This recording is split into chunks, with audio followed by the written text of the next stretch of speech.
बालक के सर पे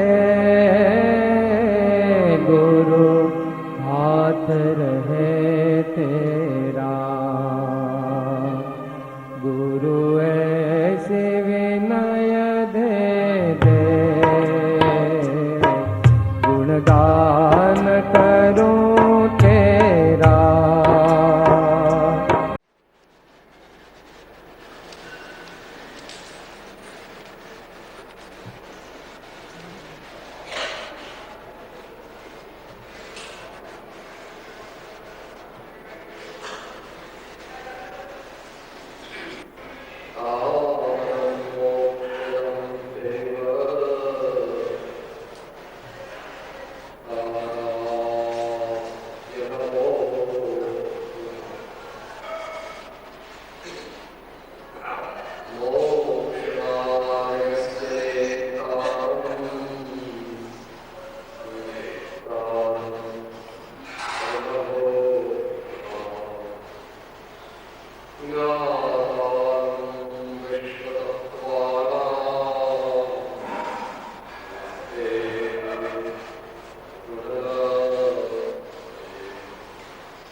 ઉર્ધ્વગામી બને ઊંચે ને ઊંચે આગળ ને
સમુચ્ચય યોગ્યતા વિના જીવો મોક્ષ થાય.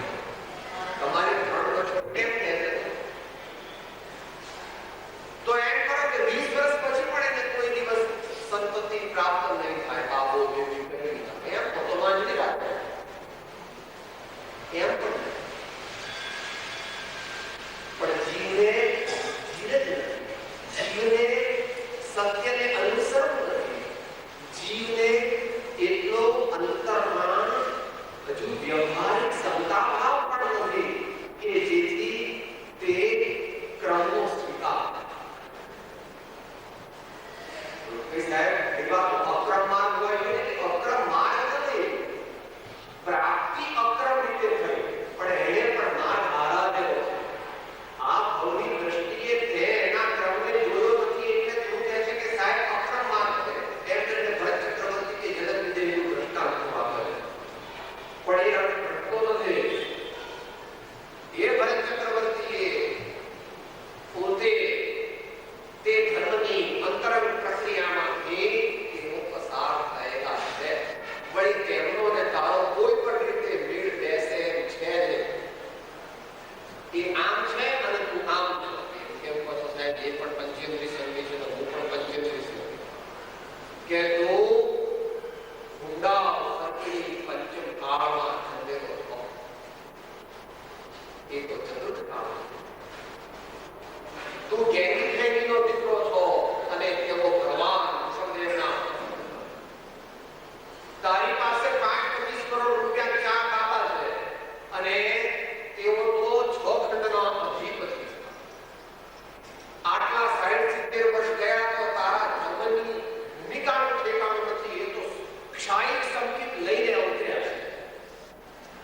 માટે તું કહે છે કે સાહેબ હું પણ ભરત ચક્રવર્તી કહ્યો તો એ વાત એક પણ મુદ્દો તારો અને ભરત ચક્રવર્તીનો મોક્ષમાર્ગની સાક્ષાત મોક્ષમાર્ગની અપેક્ષાએ બની બેસતો નથી. માટે તેમનું અને તારું દ્રષ્ટાંત તે સર્વથા અયોગ્ય દ્રષ્ટાંત છે.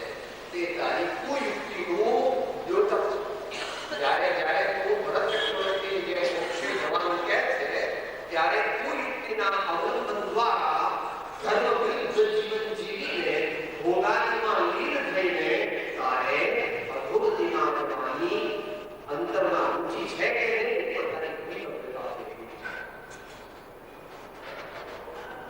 આટલી ઇન્ટ્રોડક્શન પછી હવે શિષ્ય ભગવાનને પૂછે છે, ભગવાન આ ધર્મ એટલે શું કરવું?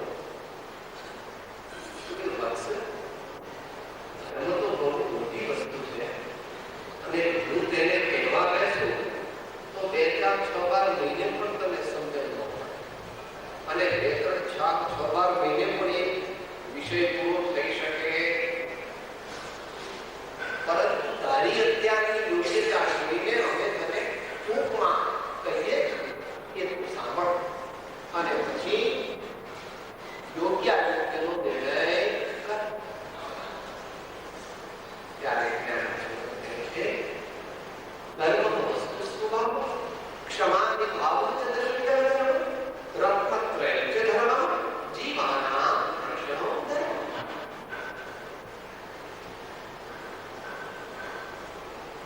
ત્રૈલોક પ્રકાશ સર્વત્ર ભગવાને આસક્ત ભગવતજીને કહ્યું કે ભાઈ એ વત્સ તારામાં અનંત જ્ઞાન અને આનંદ રહેલા છે. જેના દ્વારા તારું અનંત જ્ઞાન એટલે દિવ્ય જ્ઞાન, આ કાળની અપેક્ષાએ અનંત જ્ઞાન લેતા દિવ્ય જ્ઞાન જે દ્વારા દિવ્ય જ્ઞાન અને દિવ્ય આનંદનો તને અનુભવ થાય અને દિવસે દિવસે તારું દિવ્ય જ્ઞાન અને દિવ્ય આનંદ વધતા જાય એવી રીતની રીત રસથી તું જીવે તો તને ભગવાનની પ્રાપ્તિ થઈ.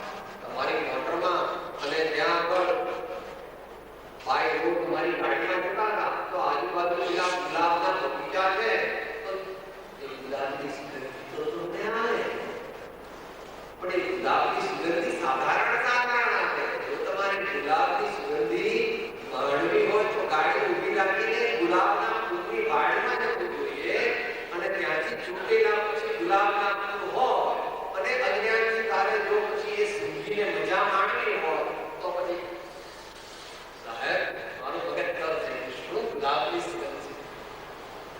એમ મોક્ષ માર્ગ જે છે ને કહો એ મોક્ષ માર્ગની નજીક જાય ત્યારે પણ આત્માના આનંદની ઝલક તો તને મળે છે, પણ હજુ એ આત્માનો આનંદ નથી, પણ આત્માના આનંદની ઝલક એટલે કે એની વિસિનિટી કહે છે અંગ્રેજીમાં VICINITY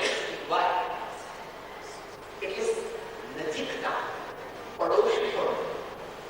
તો કે સર આવું કયા શાસ્ત્રમાં લખ્યું, આવું કયા શાસ્ત્રમાં લખ્યું? મોક્ષ માર્ગમાં પ્રવૃત્તિ કેવી ઘટે છે, એક આત્મજ્ઞાની અને એક આત્મજ્ઞાનીના આશ્રયવાળી. કે સર આજકાલના જ્ઞાનની તમે ન બનો, અમને તો કોઈ પૂર્વાચાર્યનું આગમ પ્રમાણ આપો. ભગવાને મોક્ષમાં બે પ્રકારે એક પરંપરા મોક્ષમાં અને એક સાક્ષાત મોક્ષમાં. વર્તમાનમાં તો પરંપરા મોક્ષમાનની મુખ્યતા છે અને સાક્ષાત મોક્ષમાનની ગૌરવતા. પરંપરા મોક્ષમાર્ગમાં ધર્મ ધ્યાનની નજીકતા અને ધર્મ ધ્યાનના વિભિન્ન ભેદો અને સાક્ષાત ધર્મની પ્રાપ્તિમાં સાક્ષાત મોક્ષ માર્ગની પ્રાપ્તિમાં કારણભૂત પ્રભુ શુક્લ જ્ઞાન. માટે જ્ઞાન જેમ છે ત્યાં તેમ સમજવાથી આપણા આત્માને કલ્યાણનું કારણ છે અને આડી કલ્પના કરવાથી કુયુક્તિનું અવલંબન લેવાથી પોતાની બુદ્ધિ ઉપર બધા કરવાથી જીવનું પોતાનું કલ્યાણ થાય છે. ભગવાનને તે લેવા દેવા આપણે ભગવાનની વાત ન માનીએ. અત્યારે આ વિશ્વની અંદર 1 કરોડમાંથી 99,99,999 મનુષ્યોએ તો ભગવાનની એકદમ કટ્ટા કરી તો ભગવાન ગુસ્સે હશે, ભગવાન એમના પર રિસાઈ ગયા છે, ભગવાનને ખોટું લાગ્યું છે.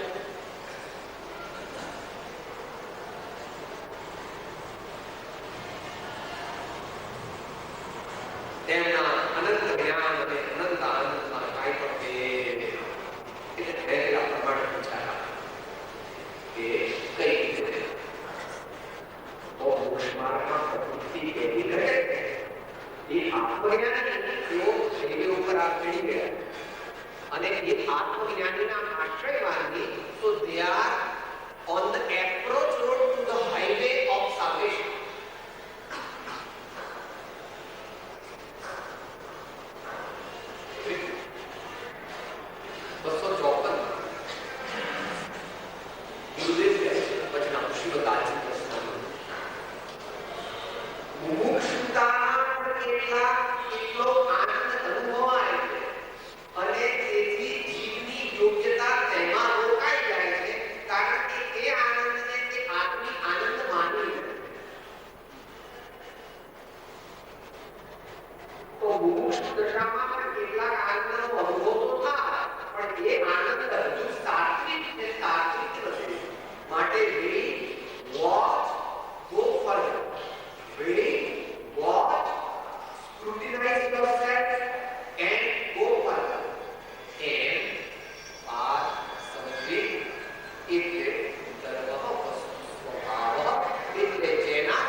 આપણે મુખ્ય 10 વસ્તુના બનેલા ક્ષમા, માર્ગ, માર્ગ, સત્ય, શૌચ, સંયમ, તપ, ત્યાગ, આદિચર્ય, બ્રહ્મચર્ય એ આપણો સ્વભાવ, આપણું બેઝિક કોમ્પોઝિશન છે, આપણો ઇનહેરન્ટ કોન્સ્ટિટ્યુશન છે.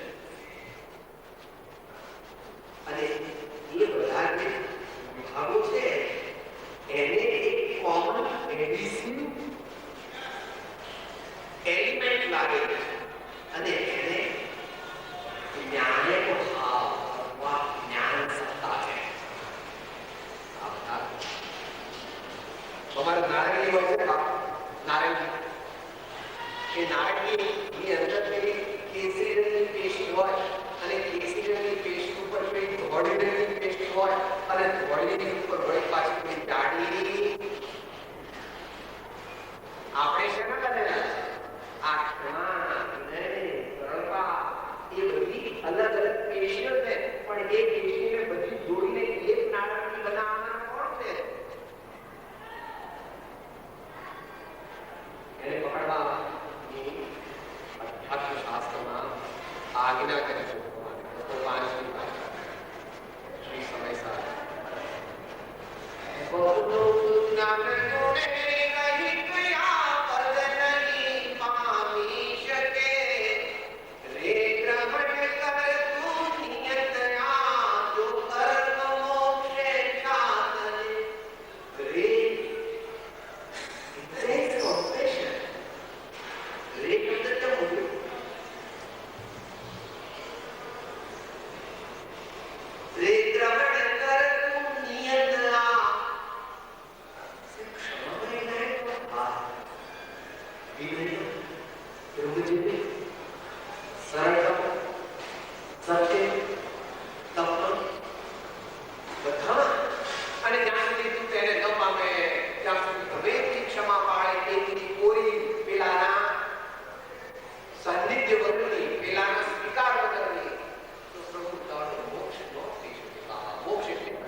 સ્વરૂપ દર્શે આજ્ઞા નિશ્ચય રાખી લક્ષ્યમાં સાધન કરવા, નિશ્ચય રાખી લક્ષ્યમાં સાધન કરવા.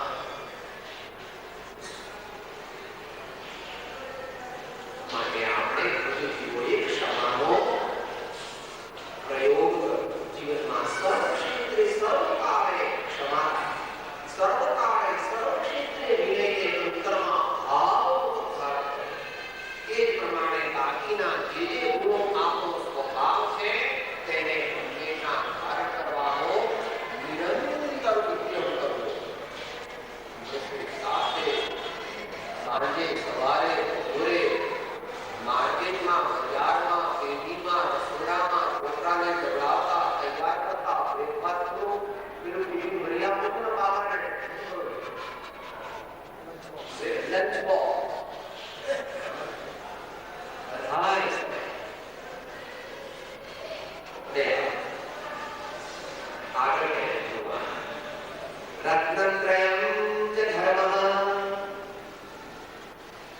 દુનિયામાં ઘણા રત્નો કહેવાય છે, પણ શ્રેષ્ઠ 3 રત્નો છે અને તેનો સ્વામી ગુરુ પણ અત્યારે તે રત્નો ઉપર કાટ લાગી ગયો. કાટ ન લાગે, આપણે ઉપર લાગવું ધૂળના થપ્પા લાગી ગયા.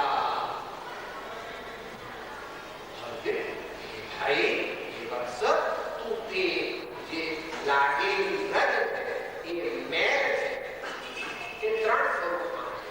આમ તો 4 સ્વરૂપમાં છે. સહેજ શાસ્ત્રીય છે. ભગવાને એને અબદ્ધ લોકર્મ એટલે આ દીકરા દીકરી બગલો મોટર સોનું ચાંદી હીરા માણેક મોતી માં બાપ વેવાઈ એના રૂપમાં અબદ્ધ લોકર્મ રૂપી કચરો એ રત્ન પ્રયોગ કરવા આવ્યા છે. પછી બદ્ધ લોકર્મ, હું ગોરો છું, હું કાળો છું, હું પઠાણ છું, હું શીખ છું, અમે વાણિયા દશાશી વાળી, અમે વડનગરા નાગર છીએ, અમે સિચોદિયા રાજપૂત છીએ, અમે કોણ છીએ તમને ખબર છે? અમે ખાનદાન છીએ. આ બદ્ધ લોકર્મ રૂપી કચરો આત્મા ઉતરવા. ત્રીજો તું દેખી શકતો નથી પણ શકે છે ત્યારે ભગવાને જોયું છે જ્ઞાનાવરણ દર્શનાવરણ આદિ 148 પ્રકૃતિ મુખ્ય અને બાકી તો અનંત પ્રકાર સર્વોદય લાગેલા. તેથી તારા ત્રણેય રત્નો ઢંકાઈ ગયા અને એનાથી સૂક્ષ્મ બીજો કચરો લાયેલો જે છે એ છે સાહેબ મારો સ્વભાવ ગરમ છે જાણકારી વાત કરું મારો હાથ કરે કહેવાય હો સાહેબ કોઈ નમસ્કાર કરતો નથી આવું તો તમારી સાથે તમારો બાબો રૂપું હોય ને મને તો એકદમ સોફા સેટ જોઈએ ચીવ તો તમારો વાંધો એવો નહીં મારા બાપને પણ નજર નથી તો કોઈ આ તમારા પુલાવા બાવા પક્કી કરી દેવું નતો નથી અને હું બી તમારી રીતે કમાતો નથી તમે તો દરરોજના 5-10-15 રૂપિયા કમાઓ મારે તો 5-10 ગ્રાહક આવે ને એક કટાક્ષેટ કરી નાખું નીચે નીચે ગમે તેવો ખરાબ માલ થઈ અને ઉપર સારો માલ આપી દેવાનો સાહેબ. જીવ કહે છે કે હું ક્રોધી હું અભિમાની હું લોકોનો વિશ્વાસઘાત કરી છેતરીને કરોડપતિ થયો છું. ભગવાન કહે છે પ્રભુ વરખાના દુઃખી મનુષ્ય પાસે કેટલી સંપત્તિ છે તે પરથી તેની મહત્તા કદાચ નક્કી કરવી નહીં. મનુષ્ય પાસે જે કોઈ સંપત્તિ છે જે એની કહેવામાં આવે છે તેનો તે કેવી વિવેકપૂર્વક સદુપયોગ કરે છે તેનાથી તેના 70% માત્ર વ્યવહારિક અને એ લક્ષ્મી એ પૈસાથી કેવી રીતે કમાય છે તમે કરોડપતિ વાપરવી છે property and money એના દ્રિષ્ટ ભગવાને સ્વયંકાની આજ્ઞા છે ન્યાયપૂર્વક કમાઓ અને ઉદારતાથી આપો. ન્યાયપૂર્વક કમાઓ અને ઉદારતાથી આપો તો તમે શ્રેષ્ઠ આ કાળને આપણે શ્રેષ્ઠ તો 95% 90% જેટલું થઈ શકે તેટલું તો બે રીતે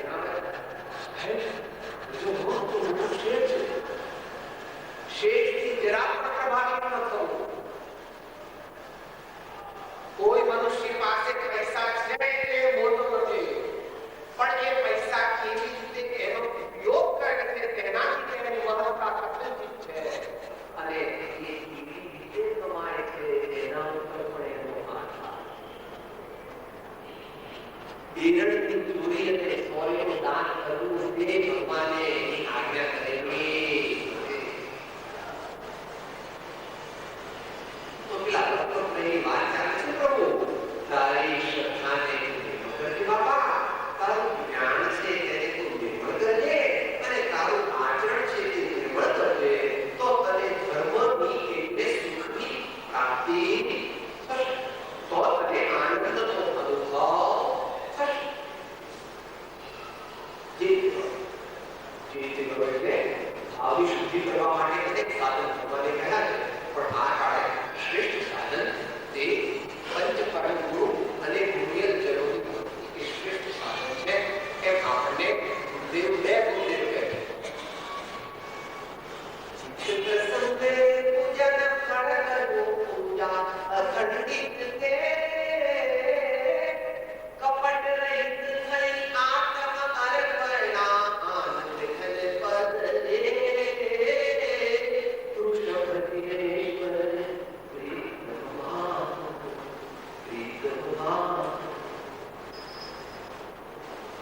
નિર્યાત સ્વરૂપ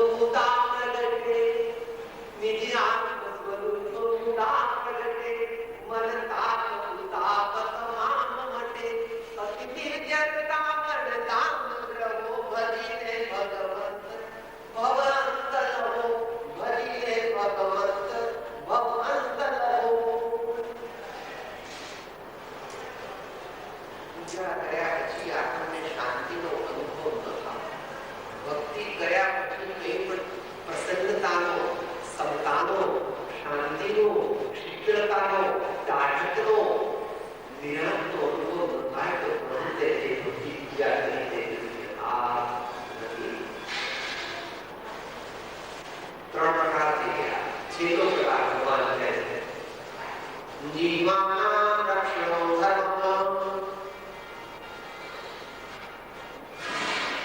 જેવો મારો આત્મા છે તેવો સર્વજ્ઞધારીઓ છે. એ મંત્રમાં વિવેકપૂર્વક યથાર્થ જાણીને કોઈ પણ જીવો પ્રત્યે પોતાની સત્તા પ્રમાણે કોઈને શરીરથી દુઃખ દેતો નથી, વાણીથી દુઃખ દેતો નથી, મનથી એનું ગુરુ ચિંતવતો નથી. એવા મહાજ્ઞાની મહામુખને ભરભૂતિ જાણીને આપણે નમસ્કાર કરવા. જીવાનામ રક્ષણો ધર્મ. અને જીવાનામ પોતે જાણે. જીવાનામ રક્ષણો ધર્મ, પોતાના આત્માનું રક્ષણ કરવું, અજ્ઞાન રાગ અને દ્વેષ ન કરવું અને સર્વ જીવોનું રક્ષણ કરવાનો ભાવ અને પ્રયત્ન. એ તો ભાવ ચાલે હો. શું બોલો છો?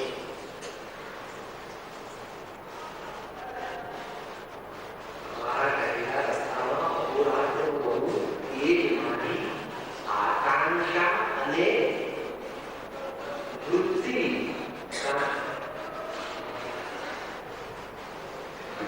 ये करो रे बाबा.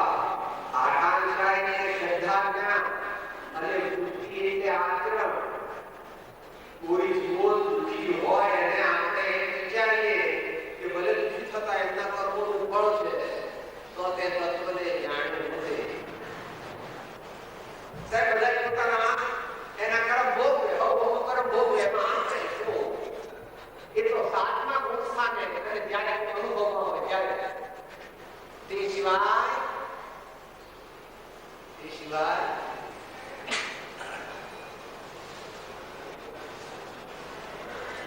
सब जीवों का मित्र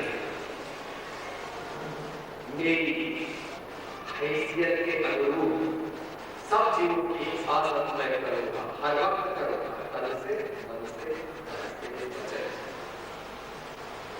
अगर समाज में भी हो बिल्कुल तब तो मुझे मेरे देह की मैं हिफाजत नहीं कर सकता तो औरों की कैसे कर सकता. ये प्रमाणे धर्म रूप स्वरूप ज्ञानी भगवत को एक रूप मान धर्म के विषय की अति संक्षिप्त विचारना ત્યાં પૂરી.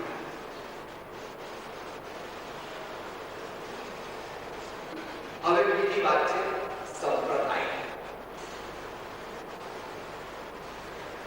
સંપ્રદાય વિશેની સમજણ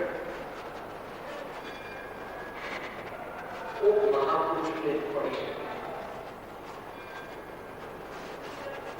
સંપ્રદાયને યથાર્થ રીતે સમજવા માટે ઘણી યોગ્યતા જોઈએ. મોટા ભાગે તો આત્મજ્ઞાન ન હોય ત્યાં સુધી સંપ્રદાયને સમજી શકાય એવી વિશ્વમાં વ્યવસ્થા. પણ છતાં સદગુરુના ચરણને સેવે અને જો એમની વાતને માન્ય કરે અંતરના ભાવથી તો કૃપાળુદેવ કહે છે એ પ્રમાણે થઈ શકે. નવમી ગાથા અને છતો ભાવ.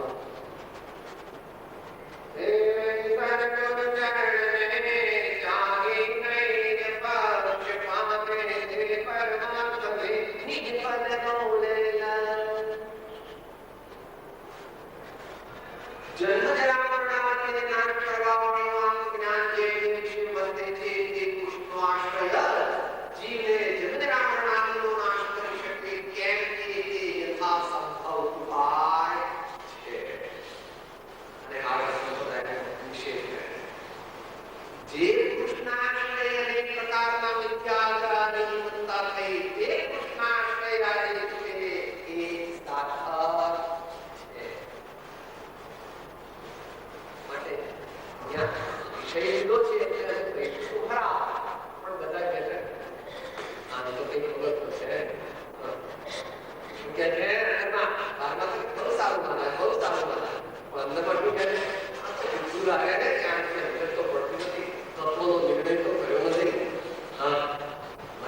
તમે તો ભગવાનના માત્ર સેવક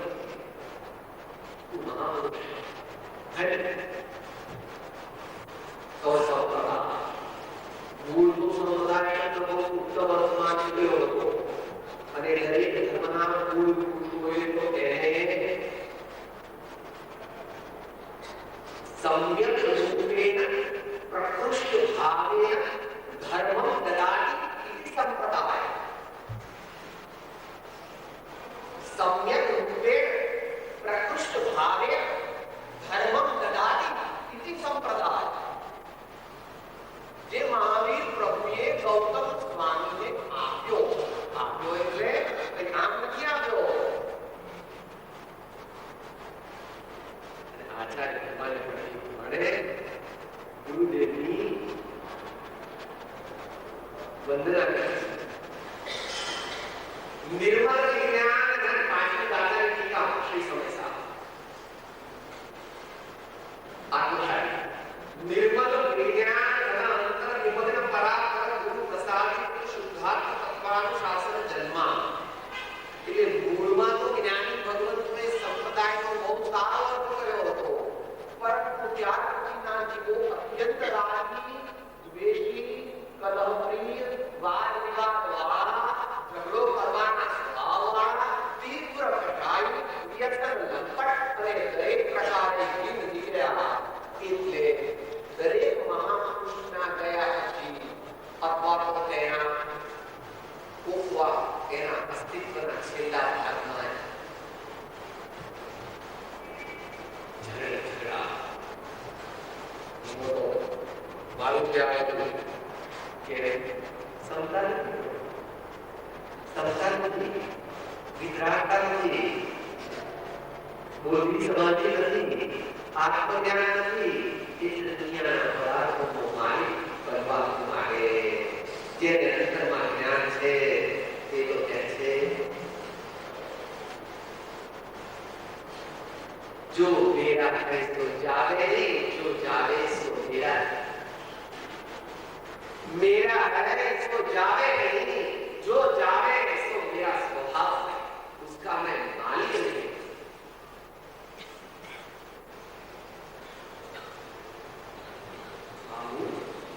આવું પારમાર્થિક અનેકાંત દ્રષ્ટિથી સમજીવા યોગ્ય વસ્તુનું સ્વતંત્ર સ્વરૂપ ભગવાને બતાવેલું છે. પણ તે બતાવેલું સમ્યક વસ્તુનું સ્વતંત્ર સ્વરૂપ જાણીને કાં તો સત્સંગ કરી જાય છે અને કાં તો જીવ કરતા પોતાના ભાવમાં તકલીફ જાય. ના શું આવે છે અને પછી વર્તે છે અથવા વર્તે છે કરતા ભોગતા.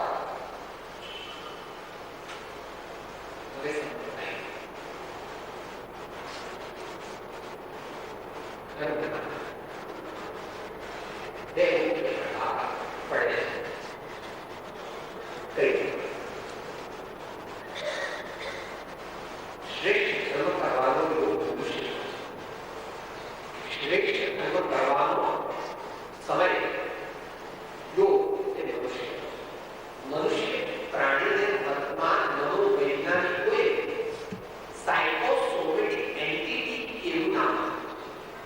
Every human being is a psychosomatic entity. Psycho એટલે ચૈતન્ય સ્વરૂપ અને સોમા સોમેટિક એટલે સિંગલ. તો જેટલા મનુષ્યો જીવે છે તે બધા સાયકોસોમેટિક એન્ટિટી છે. એટલે આપણે કે એવરીબોડી કેવું નથી, ये तो पाश्चात्य संस्कृति में एवरीबॉडी गेट अप, एवरीबॉडी नहीं.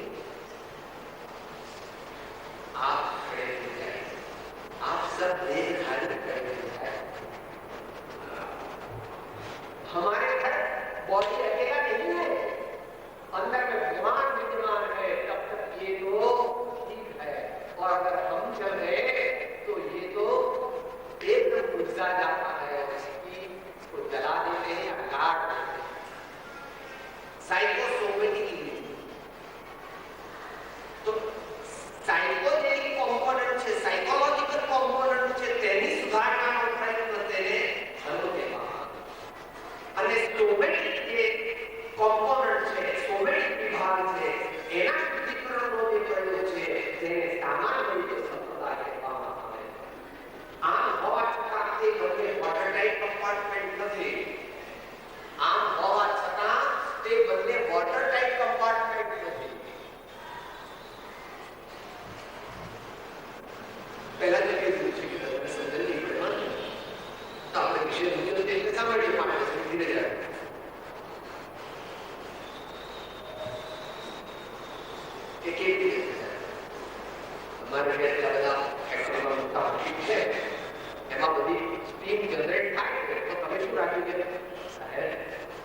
સેફટી વાળો અંદરમાં પ્રેશર જો વધી જાય ને એટલે કે ફાટી ના જાય એમાં નાખી હવે તો સેફટી વાળો નાખેલા જ હોય એટલે એની અંદરથી બરાબર છે કે પોતાનો રસ્તો કરી લે કોઈ પણ મારો મજૂર મારો કામદાર હોય ને કર્મચારીને નુકસાન ન થાય મારી ટાંકી ફાટે જ નહીં તો કે તમારે જો ઊંધું નથી તો ભગવાન કહે છે ભાઈ આ સાયકોસોમેટિક કોમ્પોનન્ટ છે ને એમાં પણ એ પ્રકારે છે એટલે ભગવાન બંને પ્રકારે છે કાં તો બહારથી અંદર જાઓ કાં તો અંદરથી બહાર અંદરથી બહાર જવાની પદ્ધતિને અધ્યાત્મ પદ્ધતિ કહે અને બહારથી અંદરની સુધારણાનો જે પ્રયોગ છે એને સામાન્ય રીતે જૈનાની યોગની પદ્ધતિ કહે છે કથનથી તેને સિદ્ધાંતની પદ્ધતિ પણ કહેવામાં આવે આટલું સુધી બોલો તો થોડા પક્ષા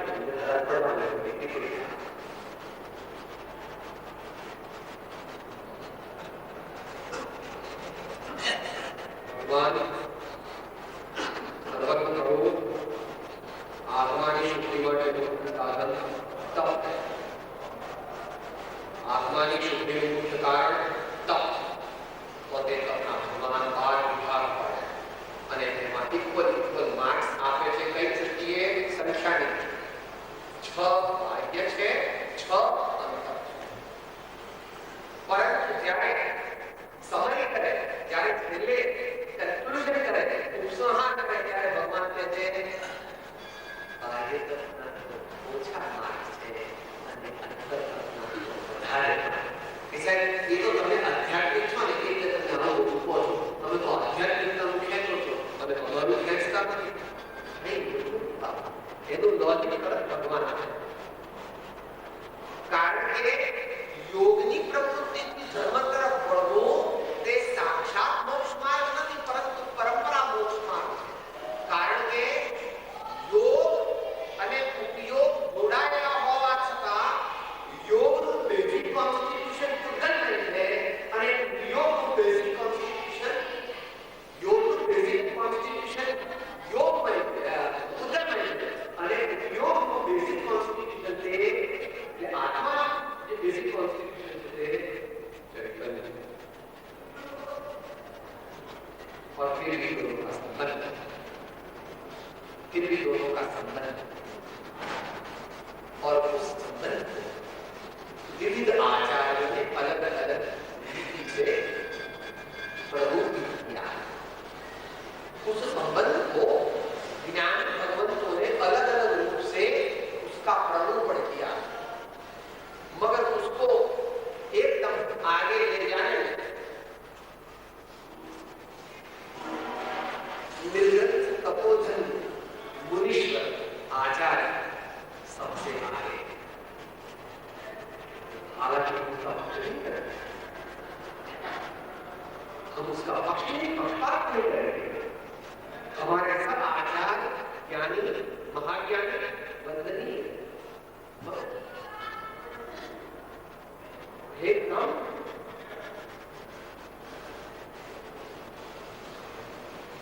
અંતરતમ અને બાહ્ય અંતરતમ અને બાહ્ય ધર્મ અને સંપ્રદાય એ બંને પૂર્ણ સંસ્થાઓ પૂર્ણ સમન્વય ત્રણ કાળની અપેક્ષા છે તે મહાવીરે પોતાના જ જીવન પરથી બતાવી આપ્યું ભગવાન જ્યારે ચરણ ધર્મને પામવા ગયા ત્યારે શું લઈ ગયા સોનાનો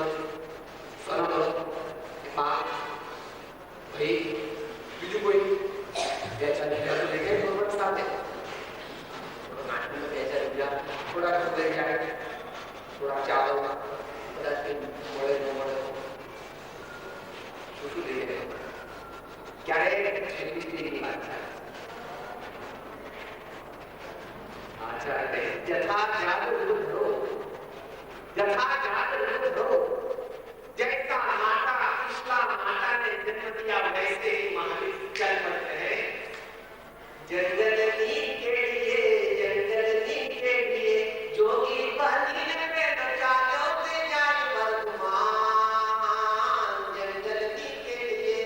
जंगलनी के लिए जोगी बनी पे चालो से जाए वर्तमान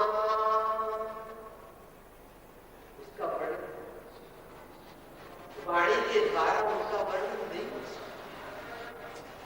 नमो लोये सब सावलम, यह तो एक सामान्य प्रयत्न, हम उनको नमस्कार नहीं कर सकते।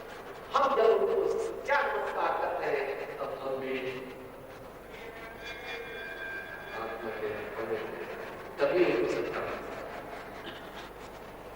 उसको भाव नमस्कार,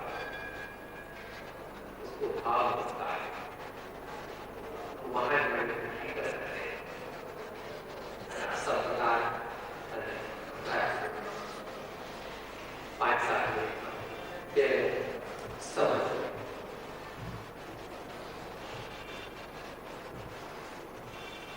साहित्य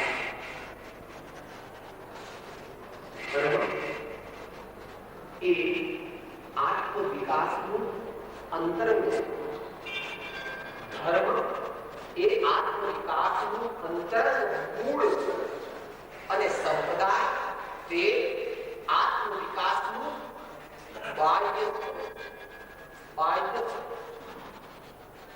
છતાં બંને એકબીજાને ઉપકારી છે, સહયોગી છે, સહચારી છે, એટલે જ્ઞાની પુરુષો બંને સાથે રાખે,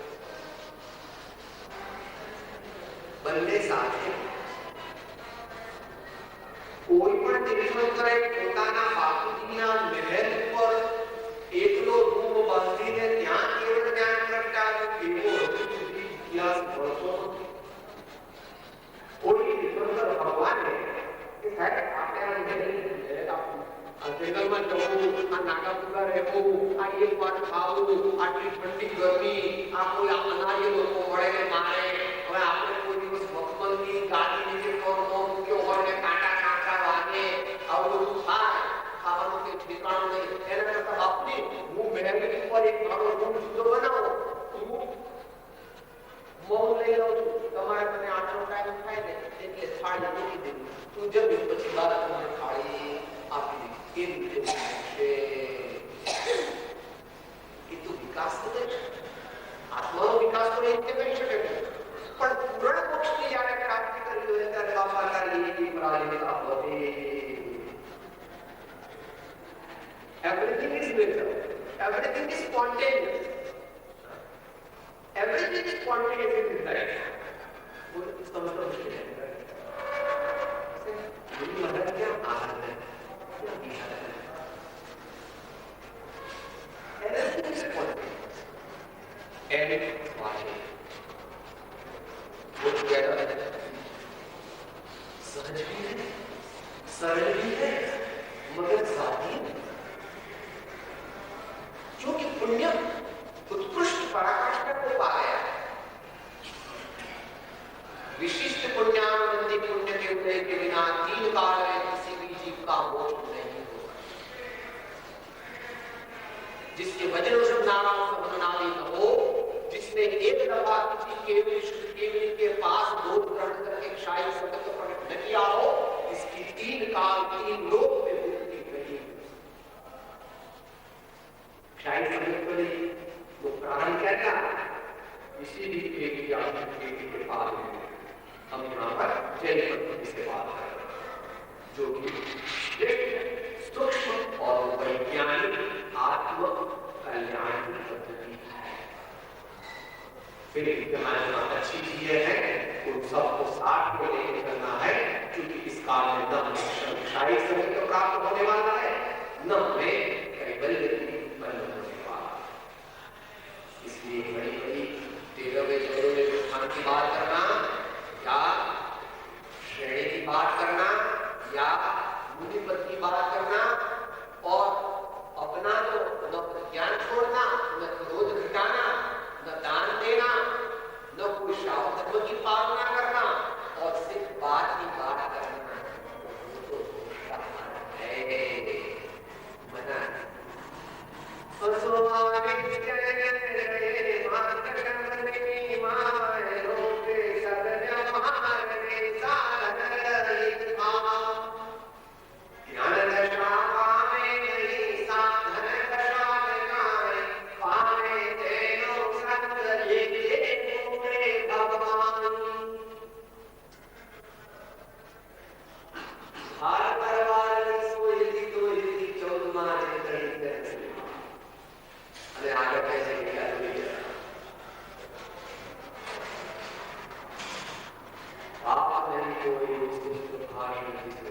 धर्म नहीं कोई सूत्र से सूत्र अनुसार ही विद क्रिया करे ते शुद्ध चारित करे भारतवाणी सोचती बुद्धि चौदमा जिंदगी चरण स्मरण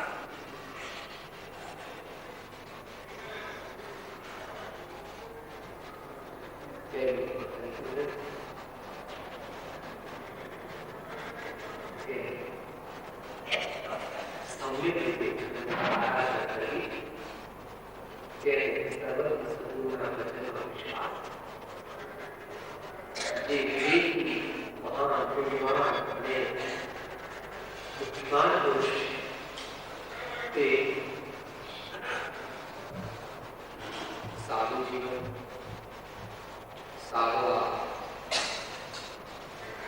साधो विहार सरलता क्षमा विनय आदि गुणों में सबका बारंबार सत्संग आश्रय निरंतर सत्संग आश्रय महाज्ञानी पुरुषों की अनुभव वाणी अंतरना भावपूर्ण सेवन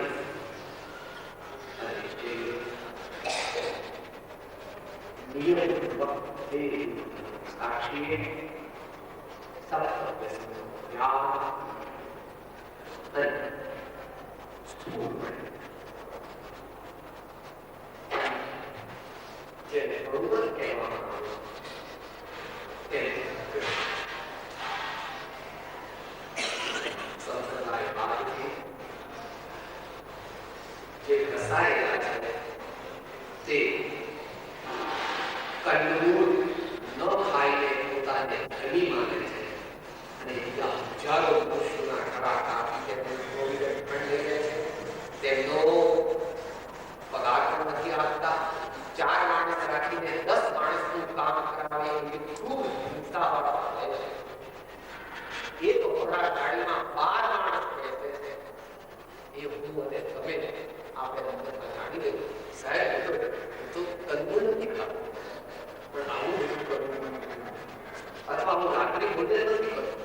Amen.